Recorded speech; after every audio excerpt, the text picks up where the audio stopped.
The rain had just started to fall when Ethan Granger walked into the factory gates for the first time.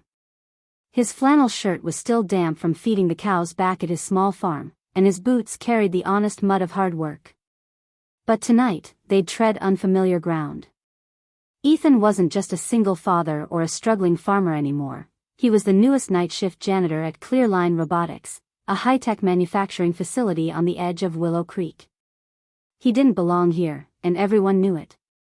The others had quit, 6 in a row, all spooked by the brutal hours, eerie silence, and flickering overhead lights in a half-automated facility that felt more haunted than human.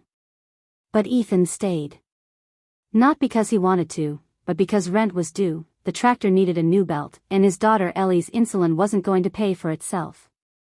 Each night, while machines hummed and red lights blinked silently like watching eyes, Ethan swept floors, emptied bins, and fixed minor clogs no one else bothered with.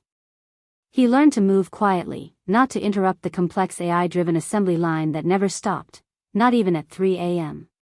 One night, halfway through his shift, Ethan noticed something odd. A robotic arm hesitated.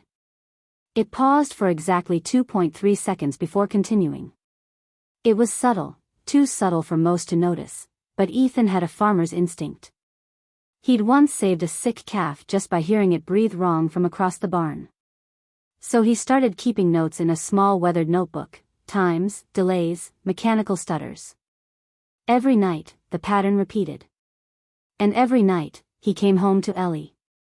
She was 11, smart as a whip, and fighting type 1 diabetes with more courage than most adults. Ethan tucked her in, packed her lunch, and told her bedtime stories about brave robots and kind farmers who outsmarted machines. She laughed, then fell asleep with her hand in his. Back at work, no one asked Ethan anything. He was invisible. But that gave him space to observe. 2 weeks later, he walked into the facility manager's office, nervously, respectfully, and said, "I think one of your robots is malfunctioning. It's minor now, but it could become a real problem." The manager barely looked up. "Thanks, but we've got engineers for that." Ethan left quietly, but he didn't stop. Instead, he scribbled his observations into a formal report and mailed it directly to the company's headquarters, addressing it to anyone who might care. He didn't expect much. 2 weeks passed. Then, a black SUV pulled up to the factory in the dead of night.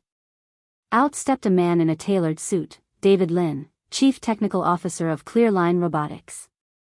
He asked for the janitor. Ethan stood stunned, mop still in hand.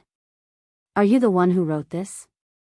David held up the report, annotated and flagged.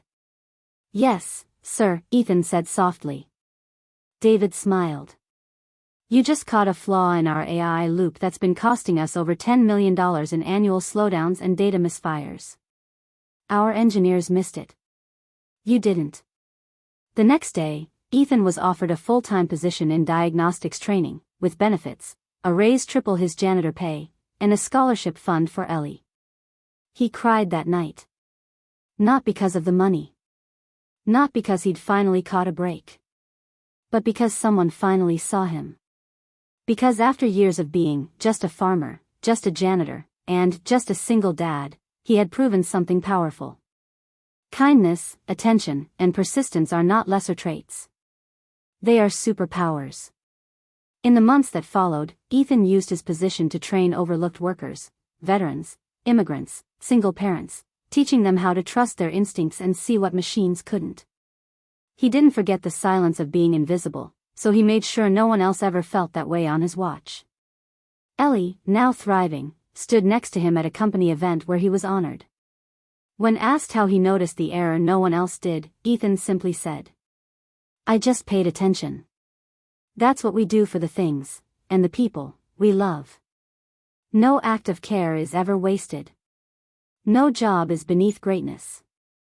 In a world driven by machines and metrics, sometimes it takes a farmer's heart and a father's eyes to notice what truly matters. Let this story remind us, sometimes the janitor saves the company. Sometimes the dad becomes the hero.